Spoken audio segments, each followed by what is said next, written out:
이나 또는 인터넷을 통해서 알게 된 하나의 한자 성어가 있는데요. 그것이 오늘 설교 제목으로 채택한 각자도생이라는 한자 성어입니다. 이 한자 성어를 문자적으로 풀으면 각자가 스스로 제 살 길을 찾는다라는 뜻의 한자 성어입니다. 원래 이 한자 성어는 조선시대 때 대기근이 일어나거나 전쟁과 같은 어려운 그런 상황일 때 백성이 스스로 알아서 살아남아야 된다는 어떤 그런 절박함에서 유래된 말로 알려져 있습니다. 요즘은 영국이 유럽 연합에서 탈퇴한 브렉시트를 가리켜서 그것이 각자도생이 아니냐, 자기만 살려고 탈퇴한 것이 아니냐, 또 미국 정부가 현재 주장하는 미국 우선주의, 이러한 것들이 자기만 살고자 하는 각자 도생을 지칭하는 말이 아니냐, 이렇게 이해가 되고 있습니다. 각자 제 살 길을 찾는다라는 이 각자 도생은요, 물론 절박하고 아주 위험한 그런 상황에서는 누구에게나 다 적용이 되는 그러한 한자 성어인데, 보편타당한 그런 상황 속에서, 일반적인 상황 속에서는 이 각자 도생은 보통 부정적으로 그렇게 적용을 합니다. 즉 부정적으로 와닿는다는 것이죠. 각자 도생을 다른 말로 표현하면 이기주의라고 표현할 수도 있고, 또 실리주의다 이렇게 표현할 수도 있고요. 그리고 기회주의다 이렇게 표현할 수도 있는 것이죠.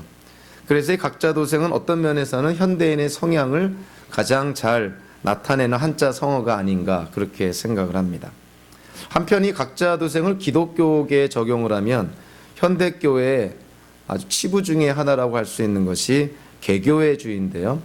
이 각자 도생이 이 개교회주의로 이렇게 맞물릴 수가 있는 것이고, 우리 기독교인들에게 적용을 하면 이 교회를 샤핑하는 것, 그것이 또한 이 각자 도생에 해당되지 않을까 이렇게 생각을 합니다. 사실 교회는 말할 것도 없고 우리가 살고 있는 사회나 문명도요, 다른 구성원들과의 연합, 그리고 다른 구성원들에 대한 배려가 없다면 그 사회나 문명은 결국은 침체되고 쇠퇴하게 될 것이고요. 그렇게 된다면 그 안에서 살고 있는 우리 자신에게 가장 큰 손상을 입히게 되는 것이죠. 그래서 타인에 대한 배려나 고려가 없는 삶은 결국은 우리 자신을 해치는, 누워서 침 뱉는 어떤 그러한 결과를 초래한다는 것을 우리가 깨닫게 됩니다. 오늘 사건에서 우리는 세 사람을 좀 눈여겨보려고 그러는데요. 한 사건, 한 이야기 안에서 세 명의 인물이 어떻게 그 사건 속에서 자신의 삶을 개척해 나아가는지, 또 중요한 판단의 기로에서 무엇을 선택을 하는지, 결국 그들의 인생이 어떻게 끝을 맺는지, 세 사람의 인생을 우리가 살펴보면서 오늘의 말씀을 통해 정말 우리가 따를 것은 따르고 피할 것을 피하는 그런 하나님의 지혜를 깨닫는 귀한 시간이 되기를 바랍니다.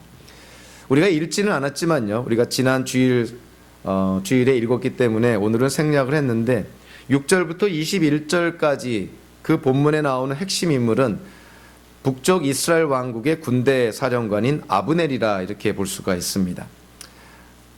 사무엘기 저자는 이 6절부터 21절까지의 그런 내용을 통해서 아브넬을 과연 어떻게 묘사하고 있을까요?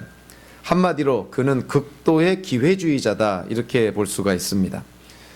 6절부터 21절까지 본문에서 아브넬이 상대했던 사람들과의 관계를 통해서 아브넬은 철저한 기회주의자였다는 것을 깨닫게 됩니다.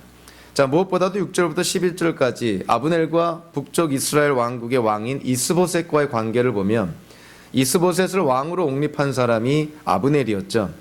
그런데 이스보셋과 사이가 벌어지게 되고 관계가 악화가 됩니다. 그리고 본문을 통해서 우리가 쉽게 추측하는 것은 아브넬이 이스보셋에게 소망이 없다, 즉 앞으로 통일 왕국의 왕으로서의 자질이 안 된다는 것을 아브넬은 간파하게 되는 것이고, 그렇다면 결국 유다 왕국의 다윗이야말로 내가 의탁해야 될 그런 사람이 아닌가 이렇게 판단하게 되는 것이죠. 그래서 오늘 보면 9절부터 10절까지를 통해서 보니까 이 아브넬이 이스보셋을 협박을 합니다. 어떻게까지 협박을 하냐면 하나님께서 다윗에게 약속한 것을 거명하면서 운운하면서 하나님이 약속을 다윗에게 이스라엘의 왕으로 세우셨고 온 이스라엘을 다윗이 다스릴 것입니다. 그러니까 북쪽 이스라엘 왕국이 남쪽 유다 왕국의 양국과 연합하고 하나가 되는 것이 하나님의 뜻을 이루는 것입니다. 다윗에게 대한 하나님의 언약을 아브넬이 어찌 보면 이용하면서 이스보셋을 협박하고 있는 것이죠. 이스보셋을 버리기로 결정한 아브넬은 당연히 누구를 찾아가고 누구와 관계를 맺고자 하겠습니까? 당연히 남쪽의 유다 왕국의 다윗과 관계를 맺고자 하는 것이죠. 그래서 12절에 보니까 아브넬이 다윗에게 전령을 보내어서 자신의 의중을 전합니다.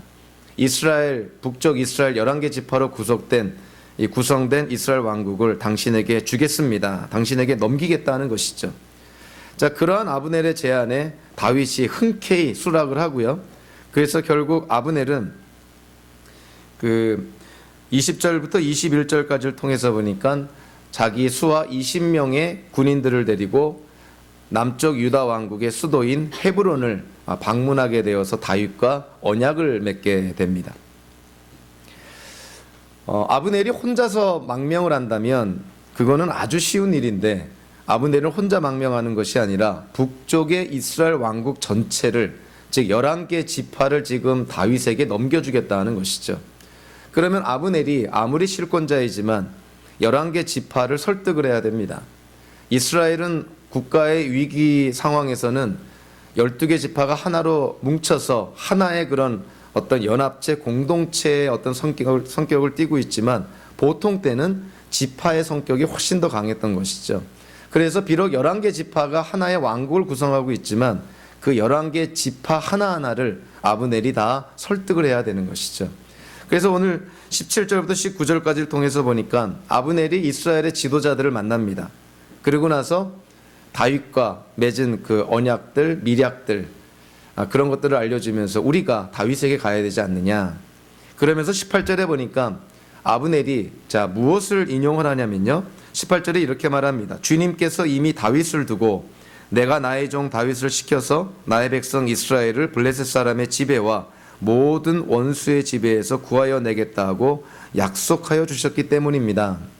11개 지파를 설득을 하여서 남쪽 유다 왕국과 하나가 되게 하려면, 즉 북쪽 왕국이 남쪽 왕국과 통일이 되게 하려면 명분이 있어야 되는데 아브넬이 내건 명분이 뭐냐면 하나님께서 다윗에게 약속한 그 언약의 내용을 명분으로 삼은 것이죠.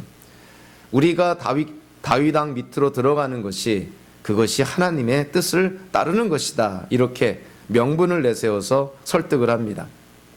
물론 아브넬이 실권자이기도 하지만 다윗과 맺은 하나님의 그 언약이 효과가 있었는지 이스라엘의 11개 지파, 즉 사울이 속해 있는 베냐민 지파까지도, 북쪽 이스라엘의 왕인 이스보셋의 지파인 베냐민 지파까지도 아브넬에게 설득을 당하여서 결국은 아브넬이 11개 지파의 뜻을 모아가지고 헤브론을 방문하게 되는 것이죠. 우리는 여기서 사무엘기 저자가 아브넬을 어떻게 평가하고 있는가를 좀 눈여겨볼 필요가 있습니다. 두 개의 측면이 가능한 해석인데요. 첫째로 처음에 언급한 것처럼 사무엘기 저자의 눈에는 아브넬은 지극히 극도의 기회주의자였다는 것이 분명하게 드러납니다. 이스보셋을 왕으로 옹립했지만 자기 마음에 들지 않는다고 이제는 이스보셋을 버리고 다윗에게 붙으려고 하는 그런 어떤 아브넬의 모습을 보게 되는 것이죠. 그리고 아브넬은 자기의 어떤 그런 책략, 자기의 계략을 합리화하기 위해서 다윗에게 한 하나님의 그 말씀을 이용을 합니다. 즉 경건한 종교적인 그런 언어를 통해서 이스라엘의 11개 지파의 지도자들을 설득하고 있는 것이죠. 그러니까 아브넬은 한마디로 아주 세련되고 교활한 사람이었다는 것을 우리가 보게 됩니다. 자기의 이기적인 목적을 위해서 하나님의 이름, 하나님의 말씀, 또 하나님께서 다윗에게 한 그 언약의 내용까지도 이용하는 법을 알았던 아주 미꾸라지 같은 교묘한 사람이었다는 것을 우리가 쉽게 깨닫게 되는 것이죠. 그러나 사무엘기 저자는 또 하나의 측면을 우리에게 제공해 주는데요. 그것이 뭐냐면 오늘 본문 6절부터 39절까지요. 다윗이 이스라엘의 통일 왕국의 왕이 되어야 된다는 정당성을 반복해서 강조한 사람은 아브넬밖에 없습니다. 그러니까 오늘 본문에서 이 사건에서 아브넬만이 다윗이 이스라엘 통일 왕국의 왕이 되어야 된다, 그 정당성을 반복해서 언급한 사람은 아브넬밖에 없다는 것이죠. 그래서 한편으로 보면은 아브넬만이 하나님의 뜻을 잘 파악을 하여서 하나님의 뜻대로 움직인 자가 아닌가, 이런 어떤 뉘앙스도 우리에게 주는 것이죠. 그래서 이 두 가지 측면을 우리가 종합해 보면 이렇게 이해가 됩니다. 아브넬은 분명 다윗에게 하신 하나님의 약속을 알고 있었습니다. 그리고 하나님께서 다윗을 들어서 분명 이스라엘 통일 왕국의 왕으로 세울 거라는 것을 아브넬은 알았던 것이죠.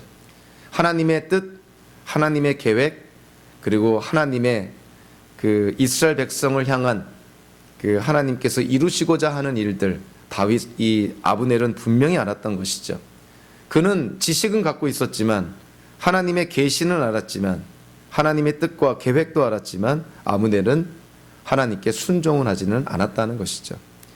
그 하나님의 계시와 하나님의 뜻을 알면서도 아브넬은 이스보셋을 왕으로 세웠고, 그리고 한동안 남쪽 유다 왕국, 다윗이 왕으로 있는 유다 왕국과 전쟁까지 치르게 됐었고, 그럼에도 아브넬은 하나님의 뜻과 계획, 계시를 알았음에도 불구하고 하나님께 순종하지 않은 그런 아브넬의 모습을 보게 됩니다.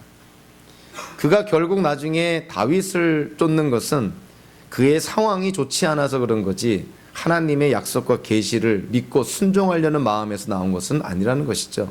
자기의 어떤 욕심과 탐욕을 이루기 위해서, 이제는 통일 왕국에서 자기가 권력을 누려보기 위해서 다윗을 택한 것뿐이지, 다윗을 통해 이루시려는 하나님의 뜻과 계획에는 전혀 관심이 없는 자가 아브넬이었던 것이죠.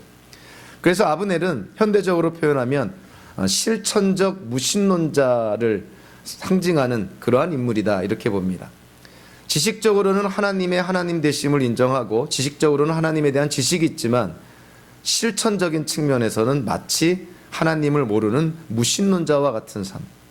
하나님에 대한 지식과 하나님에 대한 계시, 또 하나님의 약속 다 알았지만 결국 순종하지 않고 하나님의 뜻을 실천하지 않는 그러한 실천적 무신론자와 같은 삶을 살았던 자가 바로 이 아브넬이었다는 것을 깨닫게 됩니다.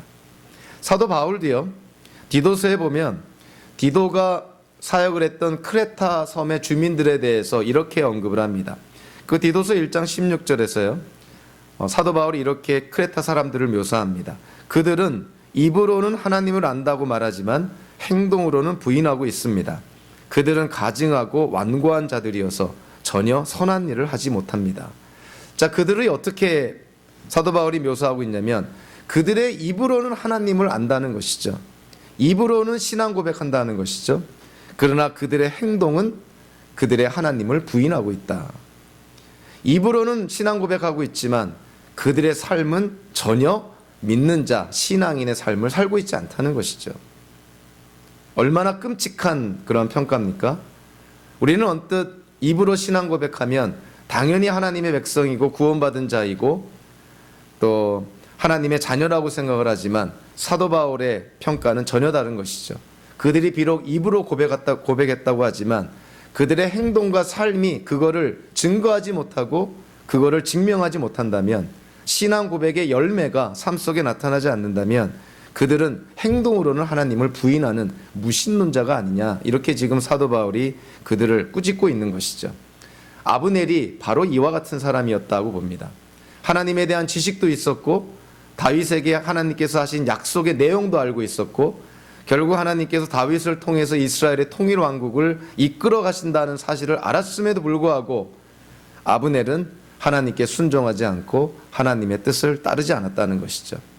결국 아브넬은 입으로는 하나님을 안다고 하는지 모르지만 행동은 무신론자와 같은 삶을 살았던 그런 실천적 무신론자가 바로 이 아브넬이 아닌가, 그렇게 이해가 됩니다. 아브넬은 지극히 기회주의자였습니다. 환경에 따라서 여기 붙었다, 저기 붙었다, 간에 붙었다, 쓸개에 붙었다. 아브넬은 언제든지 자기 목적을 이루기 위해서는 누구라도 버릴 수 있는 그리고 한편으로는 누구라도 택할 수 있는 그런 기회주의자, 그가 바로 아브넬이었다는 것이죠. 자, 그렇다면 오늘 본문에서 아브넬이 이야기의 한 축을 맡고 있다면 또 다른 축을 맡고 있는 사람이 있습니다. 자, 그가 누굴까요? 당연히 남쪽 유다 왕국의 군대 사령관 요압을 들 수가 있는 것이죠. 북쪽 이스라엘 왕국의 군대 사령관이 아브넬이라면 남쪽 유다 왕국의 군대 사령관은 요압입니다. 당연히 그들의 직책만 보더라도 이들은 라이벌 관계에 있다는 것을 우리가 쉽게 알 수가 있는 것이죠.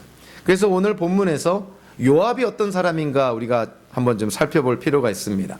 아브넬은 미꾸라지와 같은 아주 극도의 기회주의자였다면 요압은요, 그와는 정반대, 전형적으로 억세고 거친 야전 사령관 같은 사람이 요압이었다는 것이죠. 그래서 요압의 성향을 한마디로 표현하면 그는 일단 자신의 적을 죽이고 봅니다. 죽인 다음에 고민하는 사람이 요압이었다는 것을 깨닫게 되는 것이죠. 칼을 들기 전에, 피를 흘리기 전에, 남을 해치기 전에 고민하고 심사숙고하는 성격이 아니라 일단 죽이고 나서 고민하는 성격이 요압이었다는 걸 깨닫게 되는 것이죠. 아주 무식한 행동파, 그가 바로 요압이었다, 이렇게 봅니다. 그래서 오늘 본문을 보면요, 자, 그 요압과 관련된 사건들을 우리가 좀 구체적으로 한번 좀 살펴볼 필요가 있습니다. 자, 22절에 보니까, 자, 이제 사건의 진행이 전개가 어떻게 되고 있냐면, 아브넬이 마하나임에서부터 이 요나단까지, 헤브론까지 그 먼 길을 걸어서 다윗을 만나러 옵니다. 그 다윗과 언약을 맺는 것이죠. 요즘 말로 하면 계약을 맺는 것이죠. 다윗은 잔치를 베풀어서 아브넬과 맺은 그 계약, 아브넬과 맺은 그 밀약이 효력이 있다는 것을 온천하에 공포를 하는 것이죠. 그런데 22절에 보니까 사건의 전개가 엉뚱한 방향으로 나갑니다.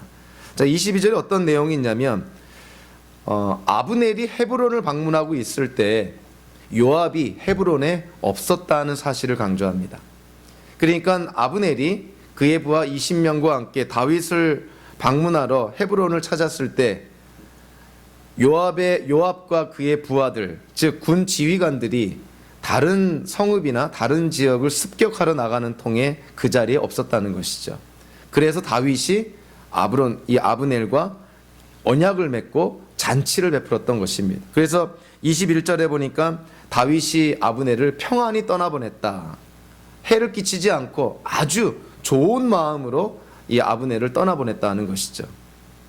자, 그런데 우리가 이 사무엘기 저자가 이 22절의 말을 통해서 우리는 쉽게 상황을 좀 추측해 볼 수 있습니다. 왜 요압이 아브넬이 헤브론을 방문했을 때 헤브론에 없었을까? 과연 이것이 우연일까? 절대 우연이 될 수가 없는 것이죠.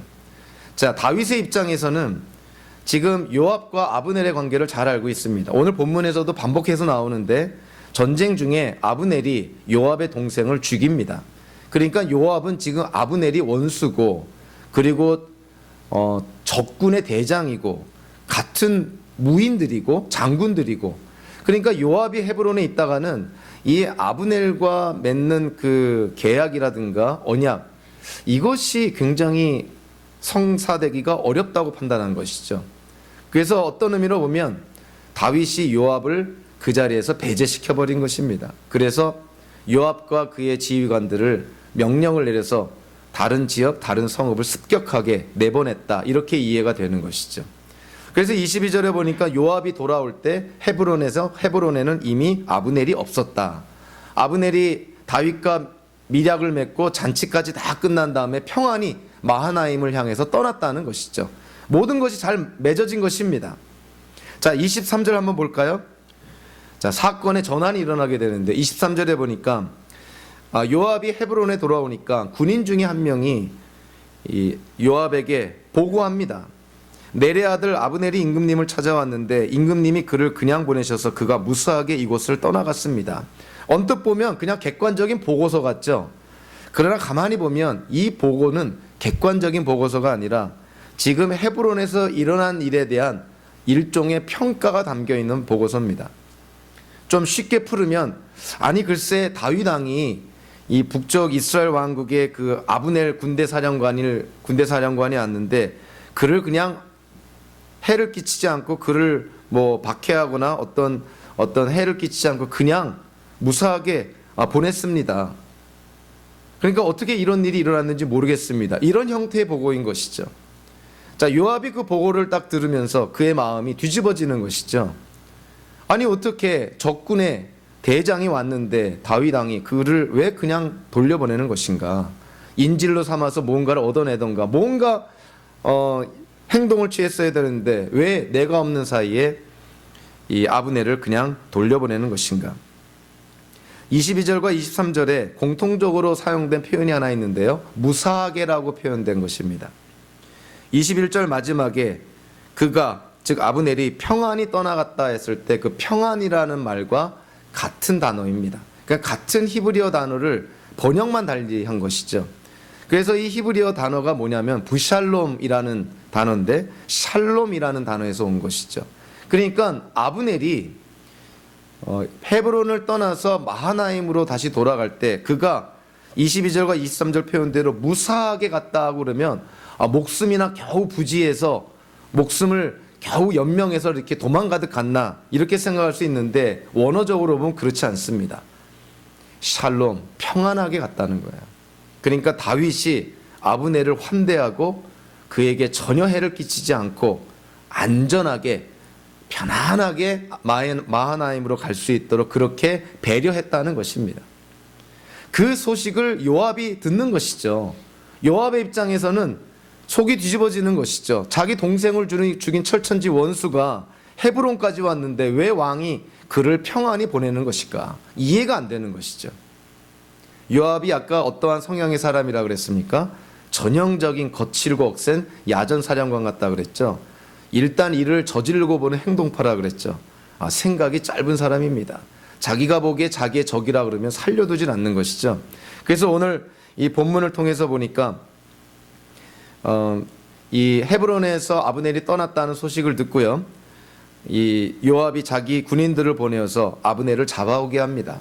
26절에 보니까 어디서 아브넬을 잡냐면 시라 운물이다 이렇게 표현하는데 이 지형학적으로 헤브론에서 2, 3km 정도 떨어진 곳으로 알려져 있습니다. 그러니까 헤브론을 떠난 지 얼마 되지 않아서 시라라는 곳에서 요압의 군인들이 아브넬을 붙잡은 것이죠.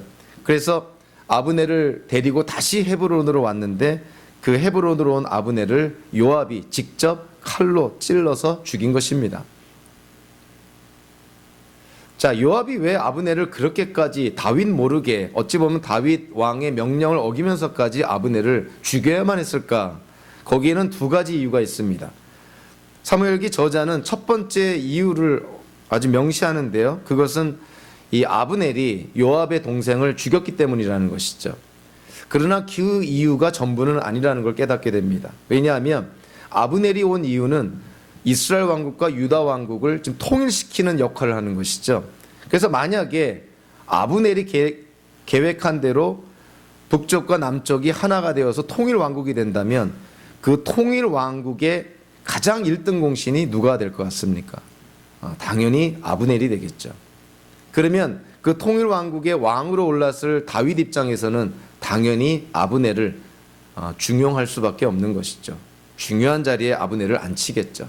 어떤 의미로 보면은 다윗은요 이미 그런 것까지도 계획에 자기 생각에 다 둔 듯합니다. 아브넬을 통일왕국의 중요한 자리에 앉힌다면 일단 북쪽 11개 지파에 대한 배려가 되는 것이죠. 또 하나는 자기를 힘들게 하는 요압을 견제하는 사람으로 이 아브넬을 사용할 수가 있는 것이죠. 그렇기 때문에 자 요압이요 아브넬을 단순히 자기 동생을 죽인 원수라고만 생각하지 않습니다. 자, 어떠한 대상으로 생각을 할까요? 미래의 자기의 경쟁자가 되는 것이죠. 통일 왕국에 있어서 다윗 왕 밑에서 그 권력을 이 아브넬과 요압이 다퉈야만 되는 것이죠. 그러니 요압이 가만 놔두겠습니까? 자기 동생을 죽인 원수이자 미래의 자기의 경쟁자니 당연히 죽여버리고 마는 것이죠. 그것이 요압의 어떻게 보면은 성향이었다는 것이죠. 우리는 여기서 다윗을 한번 좀 생각해 볼 필요가 있습니다. 사무엘기를 보면서 우리는 극단을 피해야 되는데요. 다윗을 너무 이상화하고 영웅시하는 거 피해야 됩니다. 그렇다고 해서 다윗을 너무 또 폄하하는 그것도 우리가 피해야 되지만, 자, 오늘 본문에서 다윗의 부족한 부분이 보이는 것이죠. 자, 다윗이 아브넬이 자기에게 전령을 보내서 북쪽 이스라엘을 자기에게 넘겨주겠다고 했을 때 다윗은 이미 알고 있는 사실이 뭐냐면 자기의 신복이자 오른팔인 요압이 아브넬과 지금 원수 관계에 있다는 걸 잘 압니다. 자, 그렇다면 진정한 평화 통일을 위해서는 그 무엇보다도 아브넬과 요압이 화해를 해야 되는 것이죠. 양쪽의 군대를 책임지고 있는 군대 사령관 2명이 앙숙이라고 한다면 서로 통일이 된다고 해도 그거는 얼마든지 내란으로 번질 수 있는 가능성이 있는 것이죠. 그렇다면 다윗이 어떻게 했어야 됩니까? 아브넬의 제안을 받아들이고자 했다면 요압과 아브넬의 관계를 해소했어야 되는 것이죠. 그런데 오늘 본문에서 비춰지는 다윗의 그 모습이 뭐냐면은 요압을 이런 중요한 통일로 가는 어떤 그런 중요한 과정에서 요압을 지금 배제시키고 있는 것이죠. 이미 다윗은 누구 쪽에 지금 마음을 두고 있는 거예요? 아브넬 쪽에 마음을 두고 있는 것이죠. 요압은 아니다는 것이죠. 오히려 아브넬을 통해서 요압을 견제하려는 그러한 의도가 다분한 걸 보게 됩니다.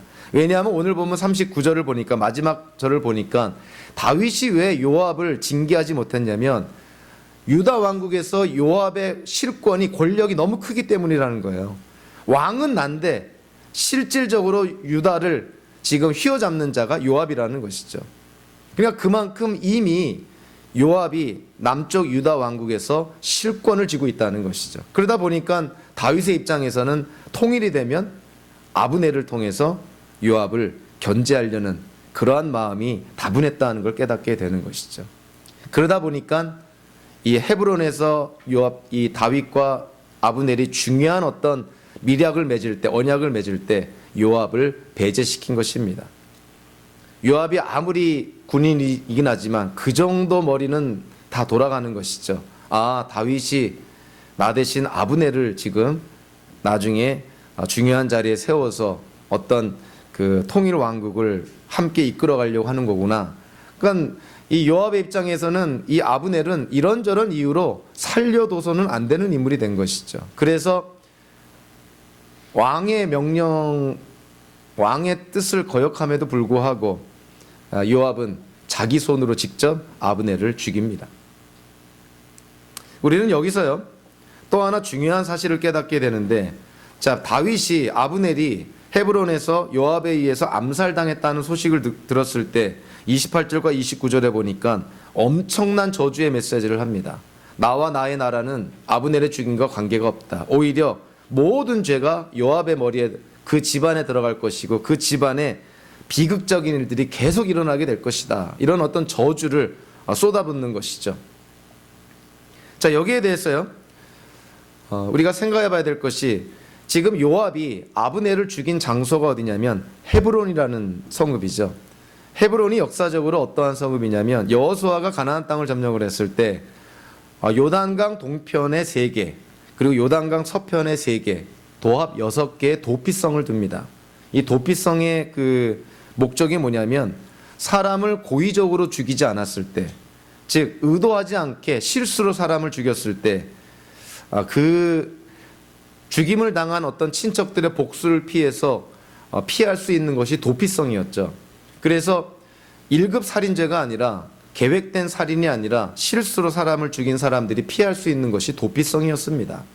그리고 이 도피성에서 머물면서 그 대제사장이 살아있는 동안에는 거기서 안전하게 거할 수 있도록 그렇게 제도적으로 장치해 둔 것이죠. 자, 그런데 요압이 아브넬을 죽인 장소가 바로 그 도피성인 헤브론이었다는 거야. 도피성에서는 재판을 통하지 않고는 죽일 수가 없는 것이고요. 그리고 또 하나 아주 중요한 것은 30절에 사무엘기 저자가 강조하는 것이 아브넬이 요압의 동생 아사엘을 죽인 장소를 언급을 합니다. 그 장소가 어디라고 말하고 있냐면 기브온 전투다. 즉 전쟁 중에 아브넬이 아사엘을 죽였다는 것이죠. 전쟁 중에 적군을 죽인 것은 일종의 정당 방어지 그것은 살인 행위라고 볼 수가 없는 것이죠. 그래서 아브넬은 하나님께 죽임을 당한 어떤 죄를 지은 자가 아니라는 것이죠. 자, 그래서 요압이 도피성인 헤브론에서 재판도 거치지 않고 하나님께 죄를 짓지도 않는 아브넬을 죽인 것은 그것이 하나님 앞에 죄가 된다는 것이에요. 그래서 다윗이 외친 것입니다. 아브넬의 죽임에 관한 죄는 요압과 그의 집안에게 다 돌아갈 것이다. 이렇게 외친 것이죠. 이 경영학에 보면요, 이 폰 맨스타인의 모델이라는 것이 있습니다. 회사 안에 4가지 유형의 직원들을 분류해 놨는데요. 이 첫 번째 유형의 직원은 게으르고 나태한 직원인데, 이들은 회사에 별 해를 끼치지 않기 때문에 그냥 놔둬도 좋다고 그렇게 평가를 내립니다. 두 번째 부류의 사람은요, 근면하면서도 영리한 그런 직원이 있는데, 이들은 세세한 것까지 신경을 쓰는 유능한 간부 직원이 될 수 있다고 이렇게 평가를 내립니다. 세 번째로는 영리하면서도 게으른 사람이 있는데, 이들은 회사의 최고 위치, CEO에 오를 수 있는 아주 적합한 사람이다. 이렇게 평가를 내립니다. 마지막 4번째 부류의 사람은요, 근면하지만 멍청한 사람이 있는데, 이런 사람은 엉뚱한 일을 만들어내서 다른 사람에게까지 피해를 끼치기 때문에 이런 사람은 즉시 해고해야 된다. 이렇게 평가를 내립니다. 자, 요압이 어떤 부류의 사람에 들어갈까요? 네, 마지막 부류의 사람에 들어가는 것이죠. 근면하지만 멍청한 사람. 생각하지 않고 고민하지 않고 그저 행동에 옮기는, 자기 목적을 이루려고 그저 움직이고 보는 어떤 그러한 부류의 사람, 그가 바로 요압이었다. 이렇게 보는 것이죠. 아브넬은 철저한 기회주의자였다면 요압은 정말 무식한 행동파, 이렇게 우리가 이해가 됩니다. 자, 오늘 사건에서요, 그렇지만 가장 중요한 사람이 있죠. 아브넬과 요압이 아니죠. 누가 가장 중요합니까?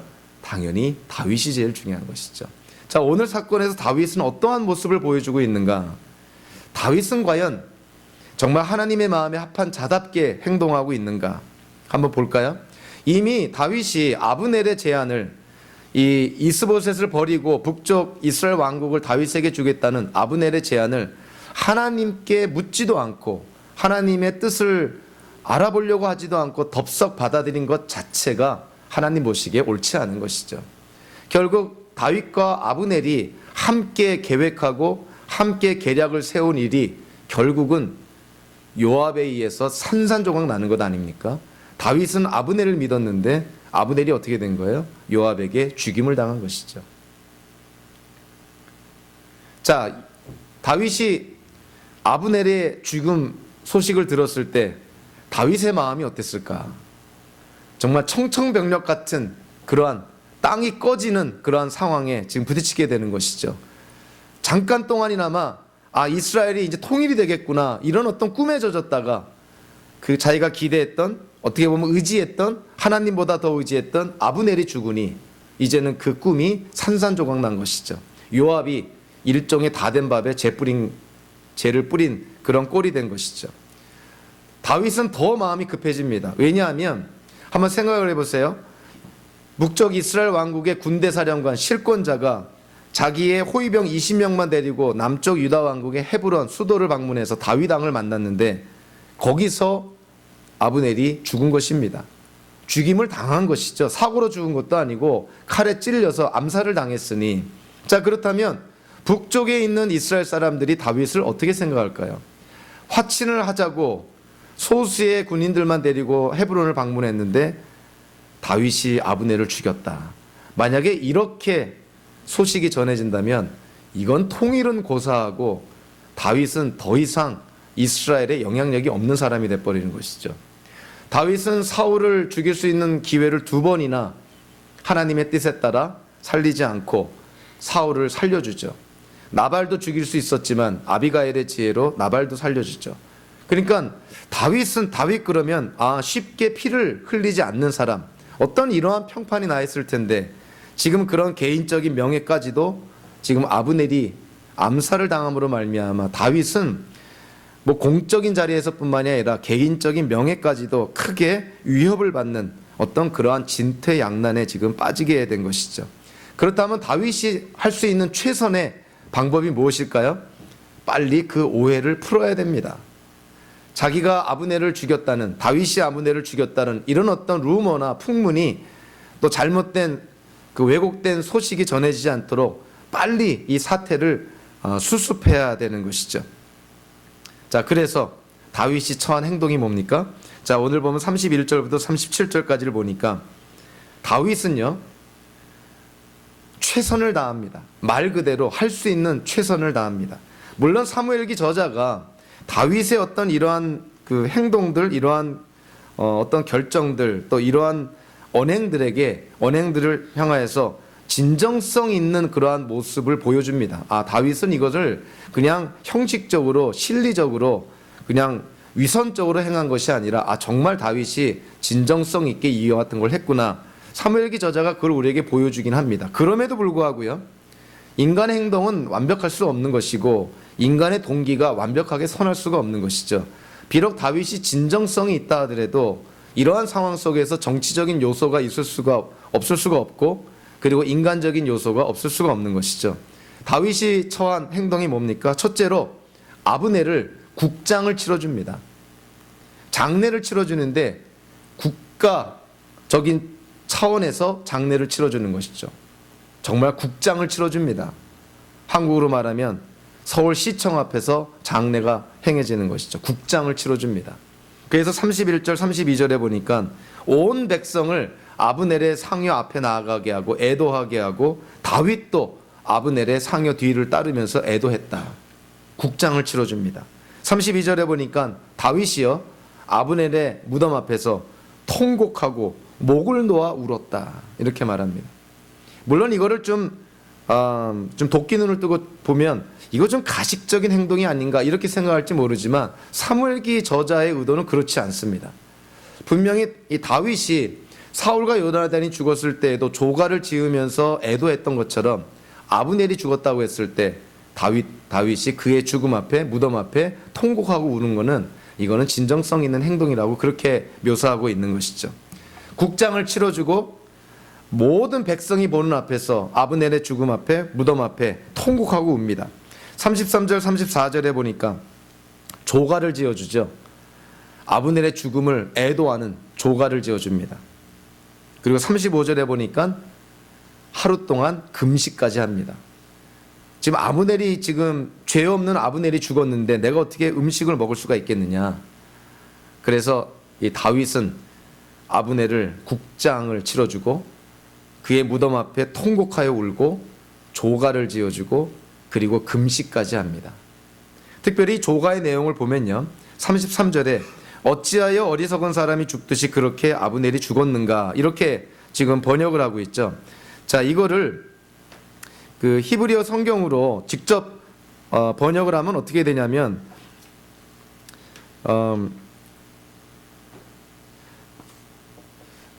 아브넬이 어리석은 사람의 죽음처럼 죽었는가, 이렇게 직역이 됩니다. 아브넬이 어리석은 사람의 죽음처럼 죽었는가. 여기서 어리석은 사람이라고 이 번역된 히브리어가 뭐냐면 나발입니다. 여러분들 나발 그러면 좀 생각나는 사람 없나요? 다윗의 두 번째 아내 아비가일의 전 남편이죠. 나발, 어리석은 사람, 어리석은 자다. 성경 사무엘기 저자가 그 나발을 소개할 때 이 어리석은 자라고 이렇게 표현하고 있죠. 그래서 오늘 이 히브리어 성경을 그렇게 우리가 번역을 하면 이렇게 번역이 되죠. 아브넬이 나발의 죽음처럼 죽었는가. 그러니까 나발과 같이 어리석은 자처럼 죽어야만 했느냐, 이런 거예요. 그러니까 이 다윗이 이 조가를 지으면서 어떠한 내용을 우리에게 전해주고 있냐면 아브넬은 나발처럼 죽어서는 안 된다는 것이죠. 나발처럼 그 어리석은 자의 죽음처럼 그렇게 죽어서는 안 되는 인물이 바로 이 아브넬이다, 이렇게 얘기하는 것이죠. 그러니까 결국은 아브넬은 죄 없는 자였고 아브넬을 죽인 자가 악한 자들이다, 이렇게 조가를 통해서 지금 다윗이 지금 말하고 있는 것이죠. 그래서 다윗은요, 국장을 치러주고 통곡하여 울고 조가를 지어주고 금식까지 합니다. 자, 이 모든 거를 백성들이 다 지켜보고 있는 것이죠. 그래서 36절에 보니까 온 백성이 그것을 보고서 마침내 아브넬의 죽음과 다윗과는 관계가 없다는 것을 알게 됐다. 이렇게 묘사를 합니다.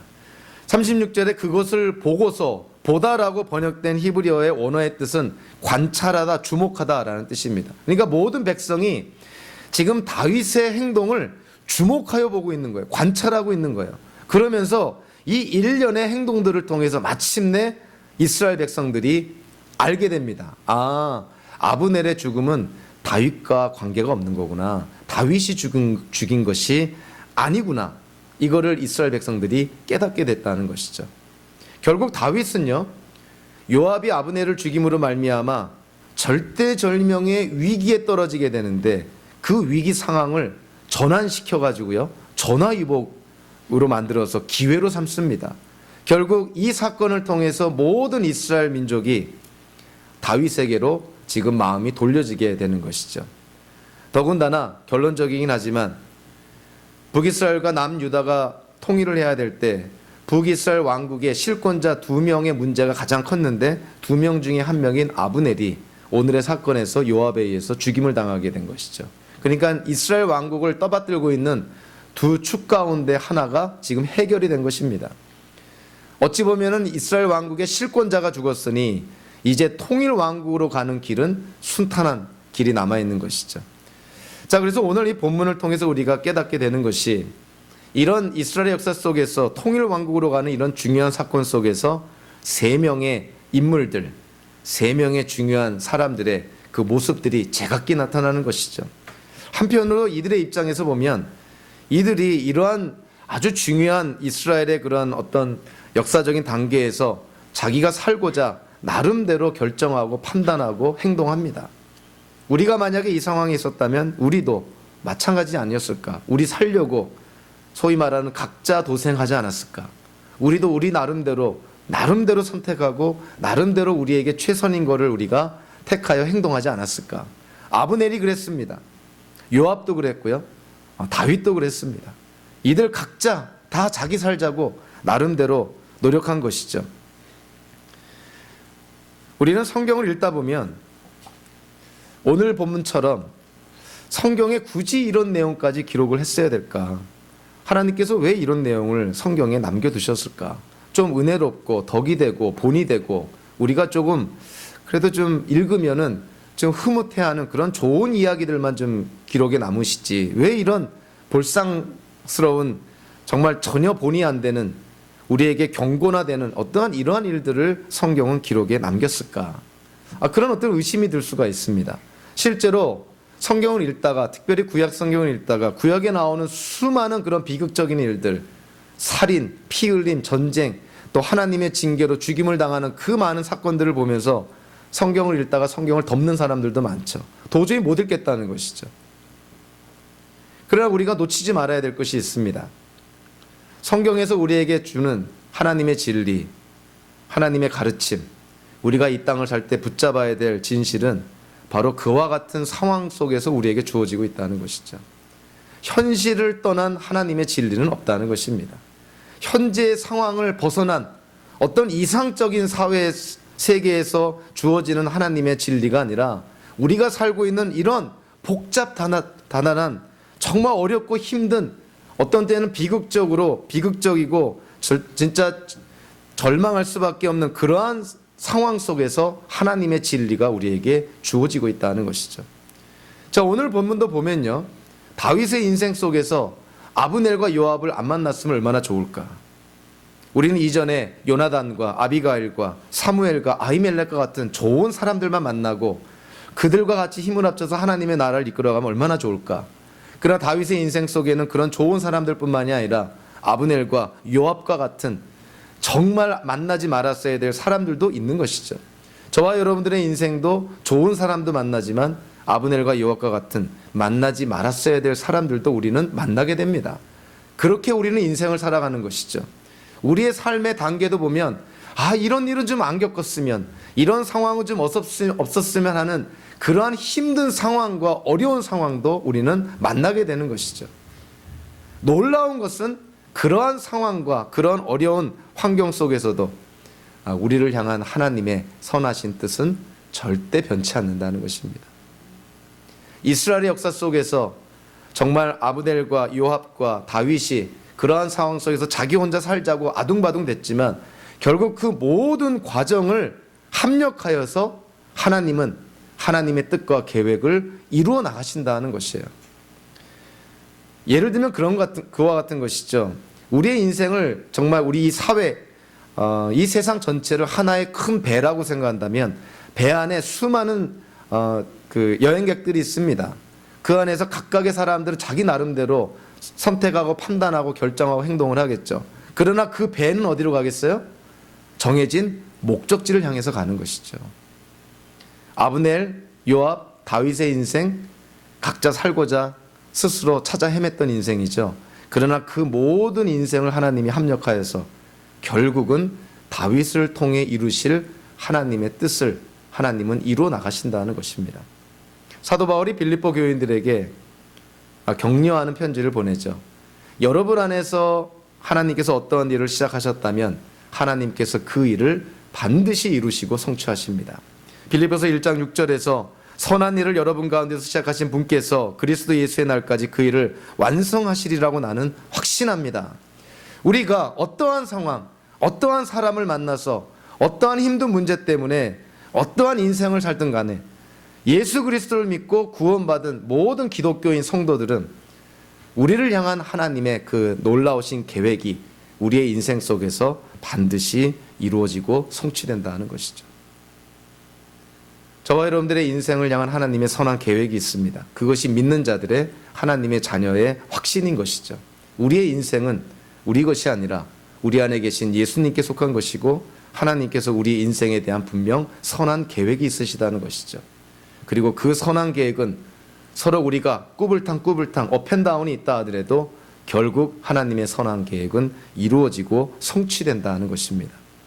하나님에 대한 그 믿음과 우리를 향한 하나님의 신실하심에 대한 확신을 통해서 저와 여러분들 남은 인생을 주 안에서 담대하게 살아가시기를 주님의 이름으로 축원합니다. 기도하겠습니다. 고마우신 하나님, 이스라엘의 역사 속에